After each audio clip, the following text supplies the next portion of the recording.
Love it or hate it, firmware upgrades help fix bugs and ensure your gadget is as good as it can be.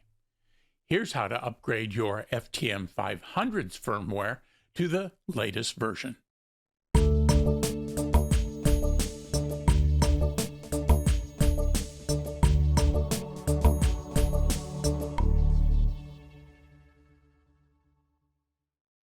Hi, and welcome to the Gadget Talk channel, where we do reviews and how-tos on a variety of electronic gadgets that catch my eye. If you find this video helpful, please like, comment, share, and subscribe to the Gadget Talk channel. I really appreciate it. As I mentioned in the opening clip, firmware updates are a way to make sure your device is up to date and is working as well as the manufacturer can make it work. With new devices like the FTM-500 that are basically computers dedicated to a specific purpose, firmware updates are an easy way for the manufacturer to fix some software bugs and oftentimes add features to help keep their product relevant in the marketplace. Yaesu's FTM-500 is such a device, and Yaesu recently released a firmware upgrade for this mobile rig. In the case of the FTM-500, there are three components that the radio uses, and they can be upgraded separately as needed. They are listed along with their version number when accessing menu item 126 or software version. The three categories are main, sub, and DSP. The firmware upgrade file will list the version numbers for each category it contains. Here's a photo of my FTM-500's current software. The firmware update manual describes how to do this. It's as easy as going to menu item 126 and pressing the function key to see what's loaded in your radio. Let's work through the process of getting our micro SD card ready and uploading the new firmware to the radio. So I've got a little micro SD card. I got a couple of new ones just to start from scratch, and this is an 8 GB version from Amazon. I'm going to set it in the hole for the slot right here. Press it in to the radio. The next thing I'm going to do is I'm going to press the function knob, and I'm going to do a long press to go to the menus. You can scroll through the menus quickly by subsection by using the lower button. And I'm going to get down to memory number 109, which is format, and that's what I've got here. So I'm going to press function. I'm going to select OK, press function, and it's going to read formatting. It says completed. And so now my format is complete for this little card.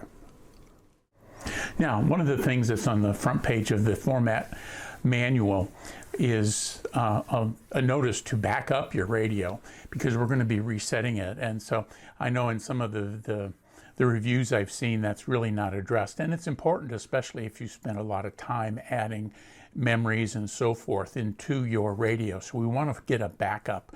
And so before I take the card out, after I format it, I'm going to go up to number 107, and I'm going to press the function button again.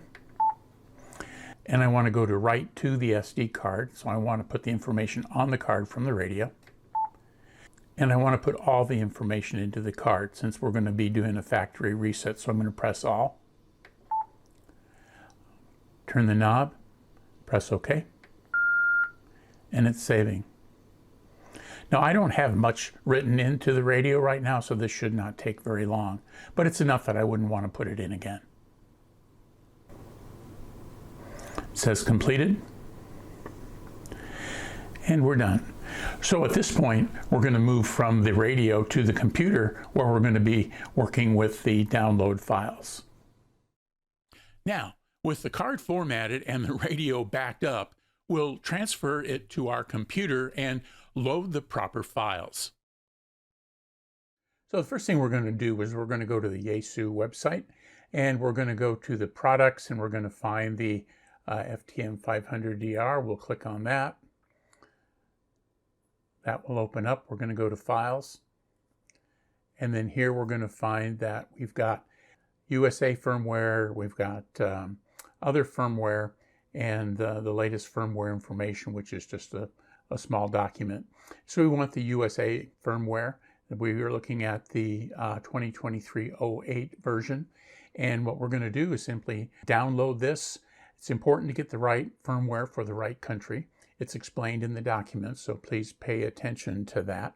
We're going to download that, and that's where we're going to start working with here in just a minute. Okay, so now I'm in my File Explorer, and I'm in the file where I've set up this. And so here is the downloaded file. It's in a compressed format. And as you can see, I've already uncompressed that zip file. And here are the files that are there. There's the upgrade manual, there's the update information, and then these SFL files, which are the ones that we want to use. So I've put those in this file. And so I've got 702, which is one that I've already got in there. I've got the main, which is 106, which I don't, which is one of the ones we're going to upgrade.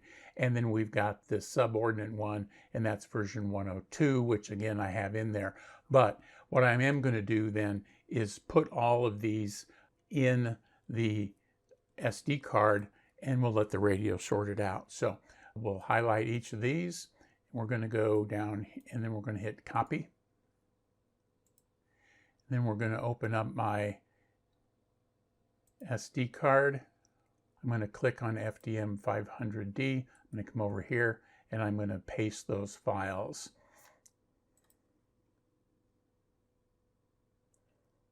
And so now when we look at the files, it looks just like the one in the instructions with the three files here below the backup and the GPS log, all of them kind of reporting up to the FTM-500D. So it looks like we've got our SD card ready to do the upgrade. With the SD card ready to go, we'll need to review the boot up process on our FTM-500 before charging ahead. So I've got the SD card reinserted into the FTM-500, and the instructions tell me that I want to turn it on while holding the DSP and power button, and then I'm going to get a firmware update screen. So let me do that here.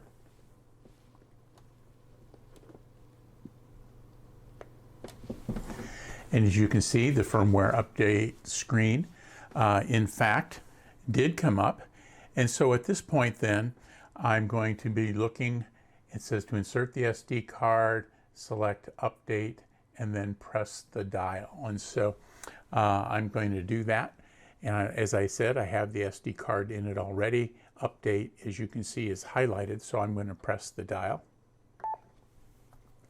The firmware has been read, and you can see that the sub 102 equals the 102 that's in the radio. The main 102 does not equal the 106 that's in the radio, so it's got a little dot next to it.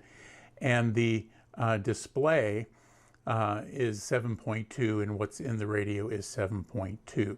And it's USA software. So you can see when I said earlier, I'll let the radio decide, it made the decision that I only need to update the main. And so at this point, then I'm going to rotate the dial. Notice I'm not rotating the function, but in the update boot up, I'm using the main dial instead, which is a little odd. Okay, and then I've got it to update, and then I'm going to press it again. It's going to ask me if updating it is okay, and the highlighted response is okay, so I'm going to press the dial again. And it's updating, and we're just going to watch the percentage build as it updates.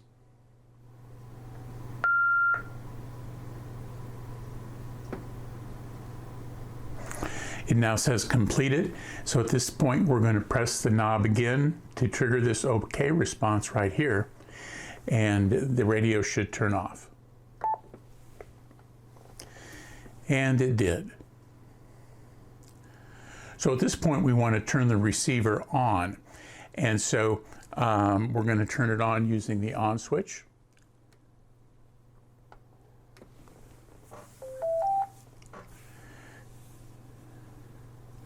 We're going to press the function key, so we're going to go back to using our function key as we're used to. We're going to do a long press. And in this case, we want to go up to menu 127.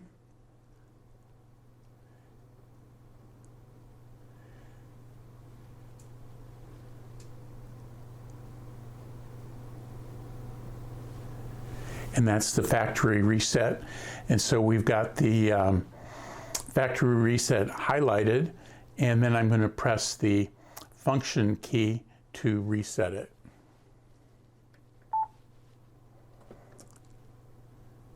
Rotate to OK. And it's now resetting. It's complete. And again, it's turning off. Now it's rebooted, and it wants me to re-enter my call sign.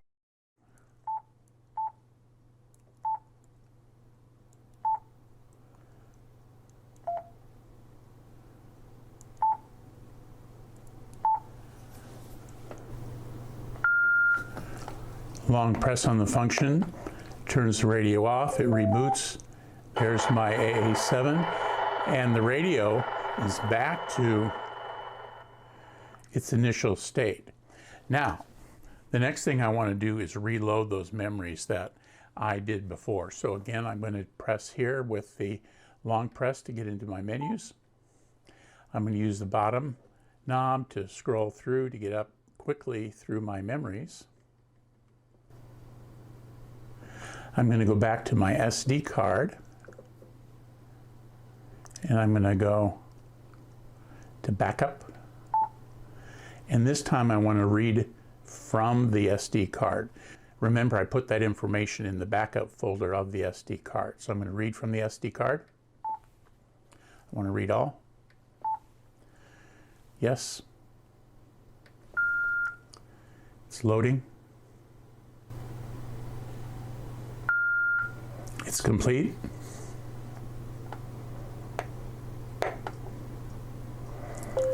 It's coming on again. And then now my memories that I had before are back. And just to make sure, let's go back into the main menu.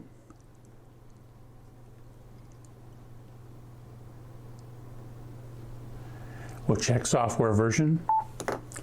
And you can see that my main is 106, sub is 102, and the display is 702. Those are the upgraded versions. So now, with a press of the back button, the firmware upgrade to the FTM-500 is complete, to include reestablishing the memories and other settings I'd previously put into the radio. So, there you have it. This is all pretty simple if you closely follow the instructions. If any of this makes you feel a bit uncomfortable, find a friend with some computer skills and have him or her help. Again, in this case, both of you need to verify and follow the instructions. I'll be adding more FTM-500 videos to my FTM-500 playlist that I've placed over here. Join me there for more FTM-500 helps and how-tos. As always, please like and subscribe, and thanks for watching. 73.